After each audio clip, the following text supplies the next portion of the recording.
Hey there, YouTubers. This is Devin the Shaman here, and I am going to teach you guys some tutorials on how to do some better animating. Well, this tutorial here that I'm doing right now, this very moment, that I am repeating over and over, is going to be about making your own backgrounds for like battle scenes and whatnot. So, let me just close a couple of things here. Okay, so now what one of the finished products should look kind of like this, with the whole entire background and such. Note I'm using paint. So if you're using paint, then this tutorial is exactly right for you. So now, what you'll probably have already done is gone to a site of some sort to get some background sprites. In my case, the Mystical Forest Zone. So yeah, so what I did is I set up my own folder with certain things in them, such as my sprites. And then I have characters. Note to self, organize my folders better. Okay, so now I need to look for the background I was using. So let's see. Oh, here it is, right down here. The Green Hill Zone.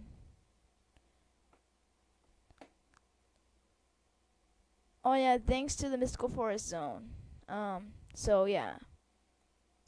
But to the creator of this Sprite package, I give thanks to Snowflake.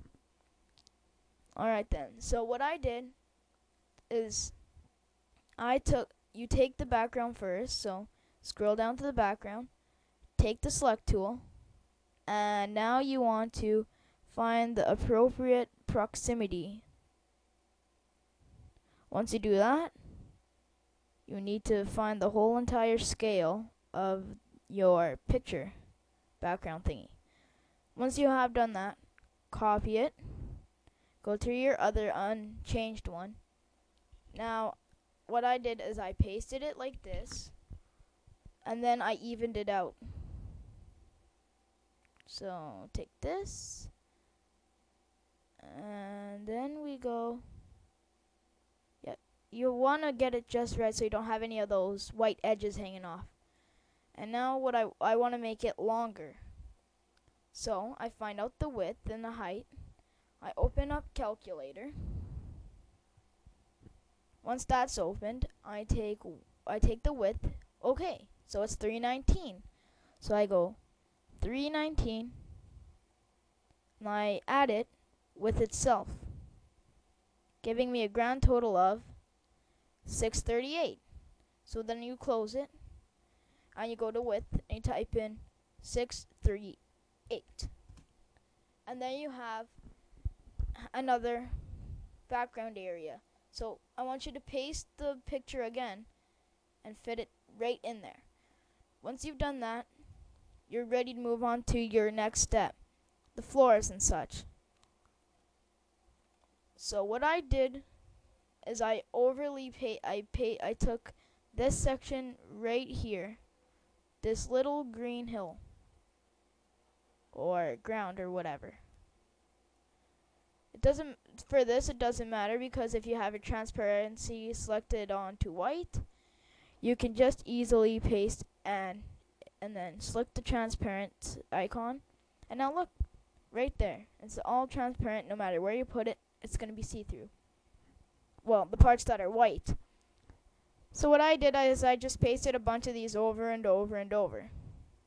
If you want to, I just did that all along the bottom here. I can show you right now. Like this. Alright then. Let's move. So when you're doing that, if you want to add in trees and such, don't add them after. Add in what you want to add in before. See, look, if you take this tree stem, like so, copy it, and paste it, then you can find a certain spot. I put mine somewhere in this area. So now what I did is, I just kept pasting the same thing over and over, and matching it up.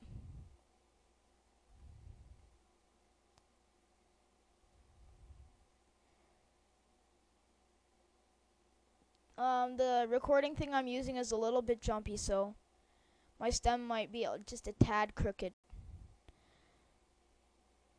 Alright, so I did that 4 times. Now what I'm going to do is I'm going to get the tree part of this. Well, you may have considered that part a tree, but so just to clear things up, I'll call this the tree top. So you want to paste that again. And then so you've done that, fit it. And then now you can put your floor on top of that.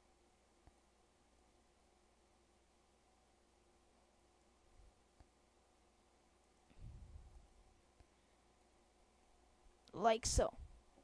Just pretend that there's a bunch more floors there. But this is how it should look after you're done fitting it.